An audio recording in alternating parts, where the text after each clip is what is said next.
Olá a todos, sejam bem-vindos ao Café com Journal dessa semana.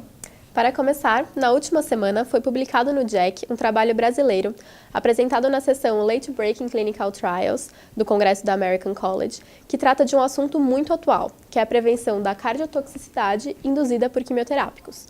Este ensaio clínico prospectivo randomizou 200 pacientes com câncer de mama HER2 negativo e fração de ejeção preservada para receber carvedilol ou placebo durante o tratamento com antracíclicos. Após 6 meses, não houve diferença entre os grupos quanto à queda de fração de ejeção ventricular maior ou igual a 10%, que era o desfecho primário do estudo. Porém, entre os desfechos secundários, foi encontrada uma diferença significativa com relação à incidência de disfunção diastólica e à elevação de troponina I, cujo aumento foi atenuado no grupo do carvedilol, sugerindo um efeito protetor cardíaco. Aguardamos agora a análise de 2 anos. Assunto muito legal. Ainda ressaltando as produções internacionais com autores brasileiros, foi publicado no Intensive Care Medicine uma revisão sobre o manejo de uma situação frequente nas unidades coronarianas e que ainda possui mortalidade de cerca de 50% a despeito dos avanços da medicina. Estamos falando do choque cardiogênico secundário ao infarto agudo do miocárdio. A revisão reforça a importância da revascularização precoce e discorre sobre o polêmico tema levantado pelo culprit shock, que mostrou que o tratamento inicial somente da lesão culpada apresenta melhores desfechos do que o tratamento visando uma revascularização completa logo de cara.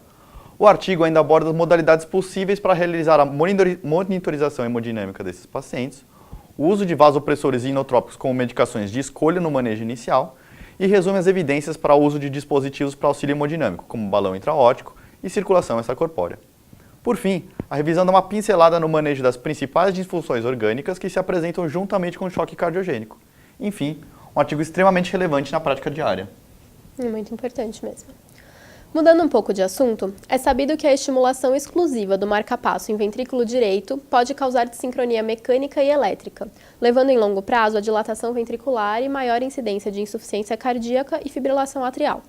Pensando nisso, foi realizado um estudo publicado no JACC que comparou o implante de marcapasso convencional em ventrículo direito ao implante de marcapasso com estimulação de RIS em 765 pacientes. O desfecho primário era um composto entre morte, hospitalização por insuficiência cardíaca ou necessidade de upgrade para estimulação biventricular. E foi vista uma redução significativa no desfecho dos pacientes com estimulação do RIS, comparado aos com estimulação do ventrículo direito. Na análise de subgrupos, viu-se que o benefício ocorria principalmente nos pacientes com estimulação do marcapasso maior do que 20%. O estudo é mais um que favorece a ampliação do uso de marcapassos com estímulo do RIS. Muito importante. Ainda no JACC, foi publicada uma subanálise utilizando os pacientes do COMPASS, que possuem doença arterial periférica. Para relembrarmos, o estudo COMPASS randomizou pacientes com doença arterial coronariana ou doença arterial periférica em 3 braços: monoterapia com AS, monoterapia com rivaroxabana 5 mg 2 vezes ao dia e a dupla terapia com AS e mini dose de rivaroxabana 2,5 duas vezes ao dia. Nessa subanálise foram avaliados especificamente cerca de 6 mil pacientes que possuem doença arterial periférica. Foi observado que aqueles que tiveram um evento isquêmico grave nos membros inferiores, como isquemia aguda, amputação ou necessidade de revascularização, apresentaram um aumento importante na recorrência de internação, aumento na taxa de amputação e, inclusive, tiveram aumento na mortalidade quando comparados aos que não tiveram evento maior nos membros inferiores.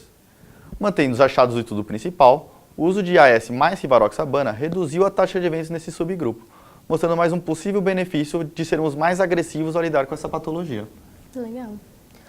Para encerrar, também foi publicado no JACC um artigo que aborda um tema controverso, que é o benefício do fechamento percutâneo de forame oval patente em pacientes com AVC criptogênico.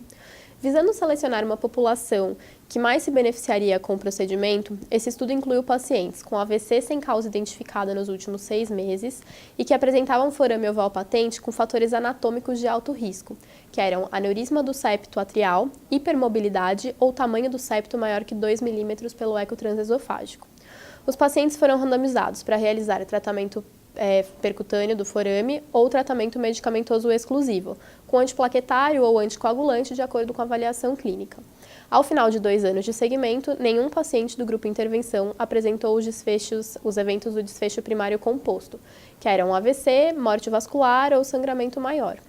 Houve uma diferença significativa entre os grupos com relação ao desfecho primário e ao desfecho secundário de AVC isoladamente, demonstrando um número necessário para tratar de 10 para prevenir um AVC em 2 anos, mostrando que o procedimento pode ser algo a ser considerado na prática clínica. Muito legal. Espero que tenham gostado. Até a próxima semana. Até mais.